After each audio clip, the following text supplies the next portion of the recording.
Welcome to Ashitha's kitchen. Ashitha's கிச்சனில் இன்றைக்கி நம்ம என்ன பார்க்க போகிறோன்னா குருமா தாங்க பார்க்க போகிறோம். வாங்க பார்க்கலாம்.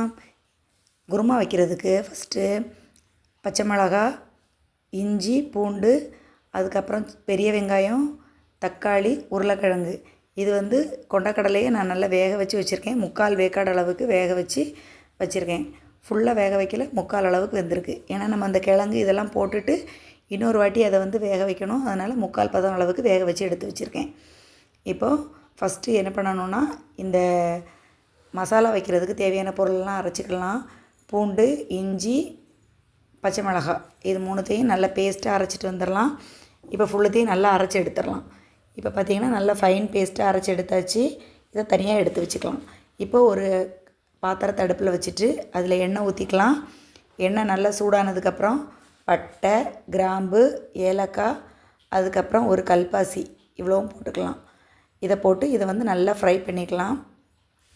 ரொம்ப கருகாமல் லைட்டாக ஃப்ரை பண்ணி எடுத்துக்கலாம். இந்த குருமா தோசை, இட்லி, சப்பாத்தி எல்லாத்துக்குமே நல்லாயிருக்கும். சாதத்துக்கும் நல்லாயிருக்கும். ரசத்தோடு வச்சு சாதத்தை சாப்பிட்டோன்னா ரொம்ப நல்லாயிருக்கும். இப்போ இது நல்லா ஓரளவுக்கு வதங்கிருச்சு. ரொம்ப கருகாத அளவுக்கு நல்லா வறுத்து வந்துருச்சு. இப்போ இது கூட நம்ம பல்லாரி வெங்காயத்தை நீளமாக கட் பண்ணி வச்சுருக்கோம்ல, அந்த வெங்காயத்தை இதில் சேர்த்துக்கலாம். சேர்த்துட்டு அதையும் நல்லா வதக்கி எடுத்துக்கலாம். இது ரொம்ப கோல்டன் ப்ரௌன் கலர்லலாம் வதங்கணும்னு அவசியம் இல்லை. சும்மா நார்மலாக அந்த பச்சை வாடை போய் அந்த கலர் மட்டும் கொஞ்சம் சேஞ்ச் ஆனாலே போதும். அந்த அளவுக்கு வதக்கி எடுத்துக்கலாம். இப்போ இதுக்கப்புறம் நாம் இப்போ இதில் என்ன போடணும் அப்படின்னு பார்த்திங்கன்னா, இஞ்சி, பூண்டு, பச்சை மிளகாய் இதை அரைச்சி வச்சுருக்கோம்ல, இந்த பேஸ்ட்டை இதில் ஊற்றிட்டு நல்லா கிண்டி எடுத்துக்கணும். நல்லா பச்சை வாடை போகிற அளவுக்கு நல்லா அதை வதக்கி எடுத்துக்கலாம். இப்போ பார்த்திங்கன்னா நல்லா வதக்கிக்கலாம். பச்சை வாடை நல்லா போகிற அளவுக்கு நல்லா வதக்கி எடுத்துக்கலாம். இப்போ தண்ணியாக இருக்குது பாருங்கள். இது தண்ணி ஃபுல்லும் நல்லா வத்துற வரைக்கும் நல்லா வதக்கிக்கணும்.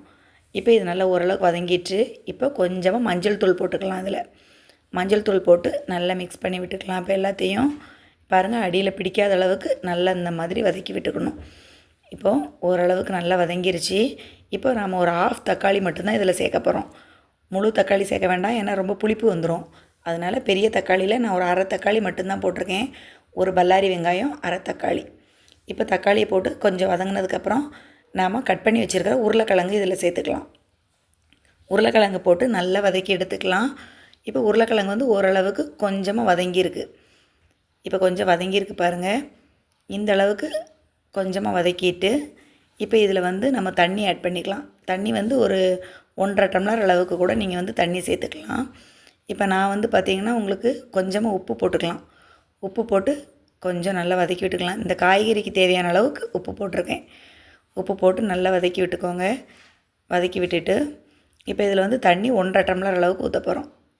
1 டம்ளர், இன்னொரு 1/2 டம்ளர் அளவுக்கு கொஞ்சமாக ஊற்றிக்கலாம்.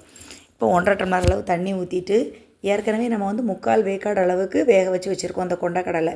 அதோடு இப்போ நம்ம வதக்கின இது எல்லாத்தையும் சேர்த்து ஒரு விசில் வச்சு எடுத்துடலாம் குக்கரில். நல்லா எல்லா காயும் நல்லா வெந்துடும். அதனால் நல்ல ஒரு விசில் வச்சு நம்ம எடுத்துக்கலாம், குக்கரில் வச்சுக்கலாம்.